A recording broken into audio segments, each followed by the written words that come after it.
Columnista a partir de ahora, Valeria Bertoldo, que es psicóloga social. Valeria, buenos días, bienvenida, ¿cómo estás? Hola Eliseo, ¿cómo estás? Muy buen día. Bueno, muy buen día al equipo también. Excelente tu producción, debo decirlo, siempre con el... Sí, vamos a hablar un poco de lo que es la Sí. psicología social, ¿sí? Cómo esto influye, ¿sí? En el comportamiento, en el pensar y en el sentir, ¿sí? De las personas, ¿sí? Estamos hablando de determinadas conductas, ¿sí? Que la sociedad hace que empiece a moldear Claro. al sujeto. Así que bueno, vamos a interiorizar Bien. en esto. Valeria, vos sos psicóloga social, una profesión realmente que le jugada fue porque, digamos, todo tuvo su camino para digamos, a llegar a tener el peso que tiene. ¿Cómo fue que te encontraste con esta profesión? Bien, en un principio siempre me interesó lo social, ¿sí?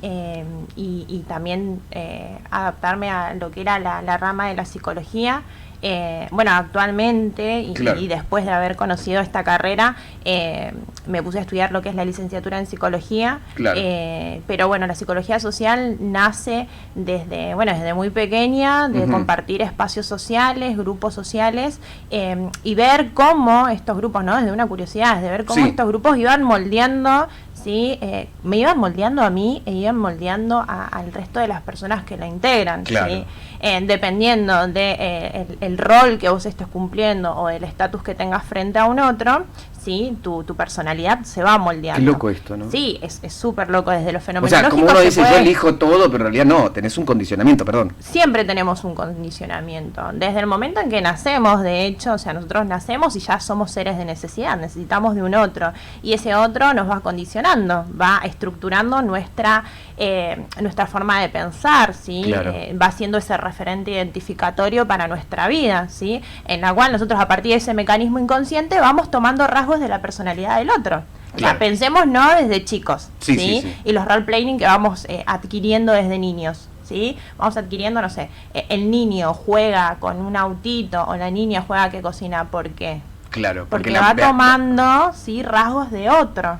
Ajá. ¿Sí? De esas personas que están haciendo esa constitución subjetiva en el niño, en esa bolita de carne, ¿sí? Sí, que se está construyendo. Como programándolo, digamos. Nos va inconscientemente, eso no es que una madre y un padre se ponen, o el entorno se pone a decir, bueno, este niño va a ser así. O sea, a veces sí, pero bueno, digo, ¿no? No, como te decía, son mecanismos inconscientes, ¿sí? En el cual uno, el niño va tomando rasgos de ese adulto, que te va a ir criando, de tu grupo de crianza primario, que va a ser la familia. O sea, nosotros nacemos y nuestro grupo primario va a ser la familia, ¿sí? Y cuando hablamos de familia estamos hablando de quien nos cría. O sea, también a mí me encantaría un poco erradicar esto de que es la mamá y el papá, ¿sí? Y que tiene que ser biológico. No. La realidad es que tu subjetividad se va a constituir a través de alguien que tenga deseo, ¿sí? de constituirla. Claro. El amor, ¿sí? El deseo del cuidado hacia el niño. Entonces esa figura, tal vez la madre biológica no la cumple, pero sí tal vez la abuela, sí tal vez una tía, ¿sí? Entiendo. Y va a ir moldeando. Pero ahora lo hablamos a esto, antes Sí. era como muy formato convencional, mamá, papá. No, Hoy era sabemos tabú. que Era la familia súper es tabú. totalmente Que de hecho también amplio. los mismos grupos y en la antigüedad existían mucho los estereotipos y los prejuicios, ¿sí? Totalmente. No Hasta hace podíamos poco. ver y yo diría que hasta hoy en día. Mira, a mí me pasa que como conductor, te digo, antes tenía una manera de hablar, después me deconstruí al aire, porque vos no podés, antes decíamos esto y si no estaba a decir mamá, papá, tu familia, hoy día te desconstruís porque es tan amplio, por suerte, ¿no? Por suerte, sí. Hoy por hoy podemos visibilizar con normalidad lo que es una familia ensamblada. Cuando antes no se podía ni nombrar, era como una vergüenza, ¿no? Y el estigma también que carga en el género femenino esto. Claro. Porque la mujer que se separa es porque ella hizo algo mal. Entonces, bueno, volvemos de nuevo a lo mismo. Fíjate cómo afecta la autoestima, ¿no? Sí. Y la autovalía de esta persona, porque fíjate que desde lo social, ¿sí? Se emite una mirada estigmatizante hacia una Totalmente. persona, hacia un individuo, hacia una mujer, ¿sí? y esta termina claro. aceptando o creyendo que realmente claro. modificando su vida, sí, modificando sí, su sí, pensar, sí. su sentir y su actuar. Sí, sí, sí. Bueno, la mujer, viste, que cambió mucho también en Argentina, esto lo digo, ¿no? Desde lo social y lo económico también, porque a mí me tocó hacer un informe hace mucho tiempo sobre cómo incidía la asignación universal en las familias. Y me fui al barrio Los Paraísos, aquí en Posadas. Es un trabajo muy de encuesta de calle, digamos, porque íbamos casa por casas muy precarias, y la señora me decía, me acabo de separar porque mi marido me usaba la plata, me decía. Ah, bueno, yo no obligué a decir nada, ella estaba hablando su testimonio. Me decía, sí, yo, ¿y cómo se maneja, Leo, mensualmente? No, yo nunca tuve un ingreso, me dijo. Y ahora gano esto y hago bolitas de carne, y me mostró lo que compró, porque yo, viste, caradura me mandaba con la cámara, sí. en una casa que era muy precaria. Ella me dijo, lo eché porque me agarraba la plata y antes yo no tenía un mango, me dice, y ahora sí. Y ella hacía bolitas de carne, con la carne molida, carne picada, y con eso, y yo decía, eso es planificación familiar. Tal cual. Empoderada ella, lo echó al marido, cuento un ejemplo nomás, ¿no? Claro. Entonces, pues, cómo el niño ve eso también, ¿no? Y ve a una madre que ya no es víctima, sino que está empoderada, y ya corta lo de la violencia también, ¿viste? O sea, hay muchos factores que implican que hoy día, por ahí un poco más en la Argentina, yo no sé cómo será en todo el mundo, pero este fenómeno es mundial, ¿no? Sí. De la mujer que cambió. De la mujer y del empoderamiento. No cambió, en realidad es en realidad reconocimiento. tiene vínculos que la validan. ¿sí? Ah, bien. Nosotros hablamos de estos vínculos validantes, de ese otro, de la mirada del otro que te da valor a vos. Okay. ¿sí? Bien, ahí vamos, ahí voy entendiendo. Sí. Porque, por ejemplo, como me decís vos, esta persona, ¿no? Que dice, lo eché porque me usaba el dinero de la asignación. Sí, ¿cuántas mujeres hoy en día, sí, estamos en 2023, agosto de 2023, siguen sosteniendo eso? ¿Sí? ¿Pero por qué?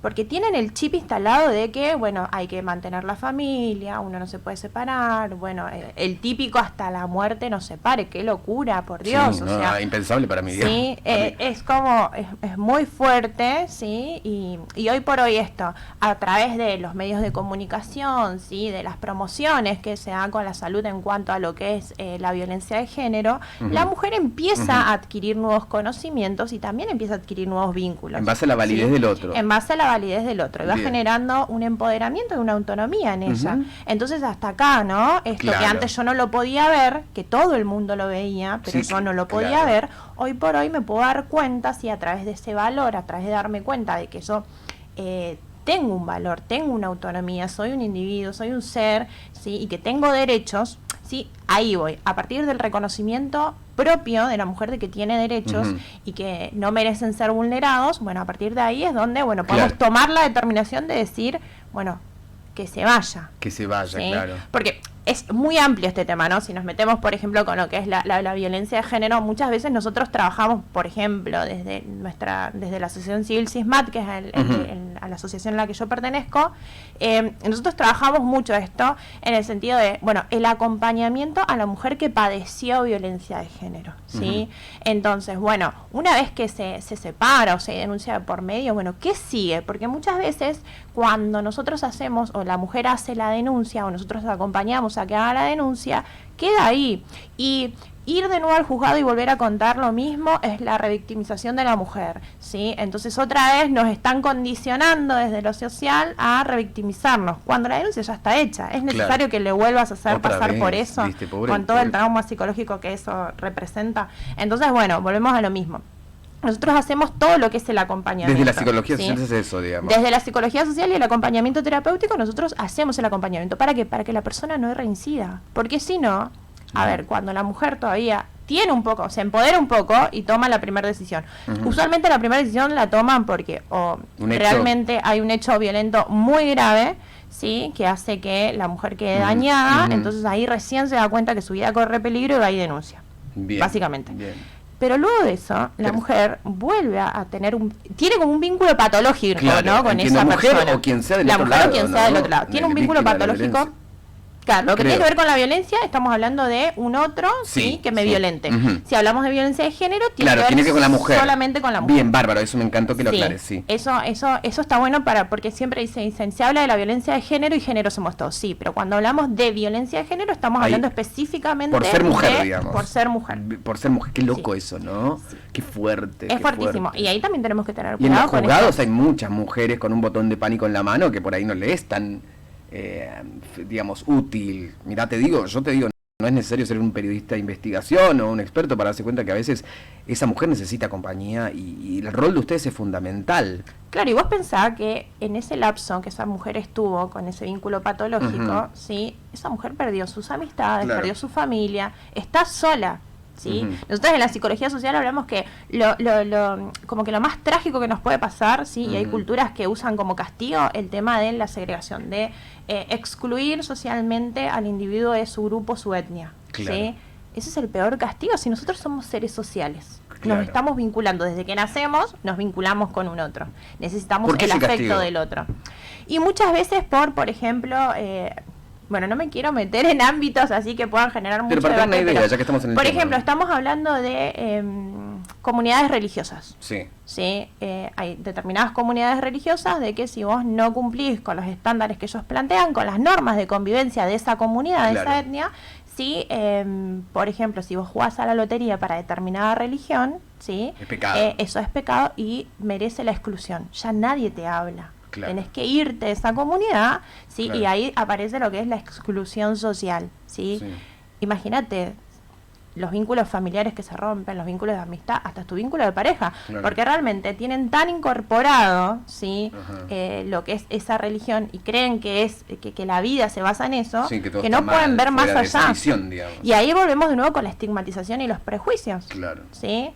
Bueno, todos somos así. Si vos haces algo distinto, sos la normal, o sea, no seguís la norma. La aplicación de la psicología social entonces tiene una gran aceptación. Ustedes tienen un trabajo muy, muy marcado, y sé que a nivel provincial, a nivel nacional también, por ejemplo, la figura del acompañante terapéutico, que también ustedes tienen mucho que ver con eso, hoy día tiene como una especie de estructura válida dentro de lo que es el campo laboral, ¿sí? Y también reconocido por fin, ¿no? Porque es tan necesario el ayudante terapéutico para ciertas edades, para ciertas patologías o ciertos factores, por ejemplo, las adicciones. ¿Qué otros factores más o qué otros áreas más, digamos, podríamos meter dentro de lo que es el campo de acción de un ayudante terapéutico o la psicología social? Ahí está. Bien, lo que es el acompañamiento, esto sí es importante, y los acompañantes terapéuticos siempre tratamos de destacar que no es ayudante, porque no ayudamos a nadie, nosotros acompañamos en un proceso terapéutico, ¿sí? Bajo lineamientos de profesionales. Siempre el acompañante terapéutico va a trabajar con un profesional de grado,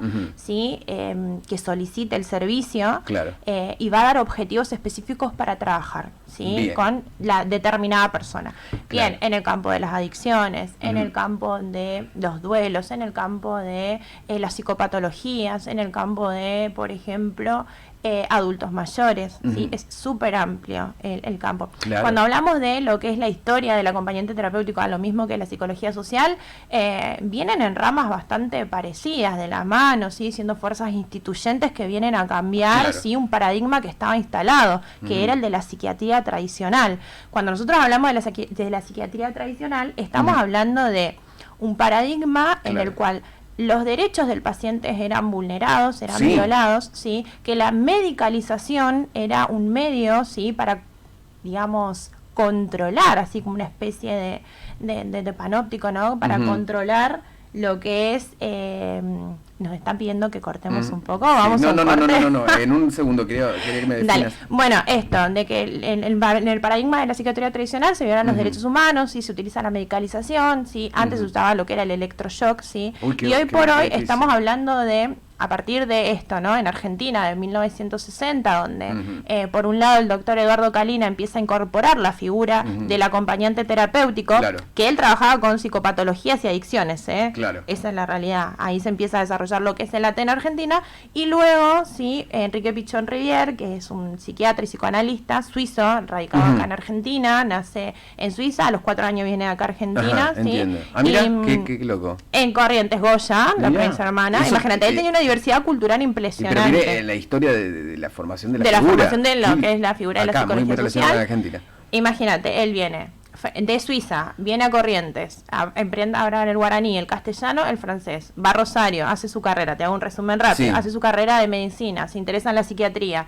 luego empieza a trabajar en el Auspicio de las Mercedes, en el Borda, también en lo que es Buenos Aires, ¿sí? Y ahí empieza a visibilizar esto, como el loco, ¿sí? Estaba enajenado, ¿sí?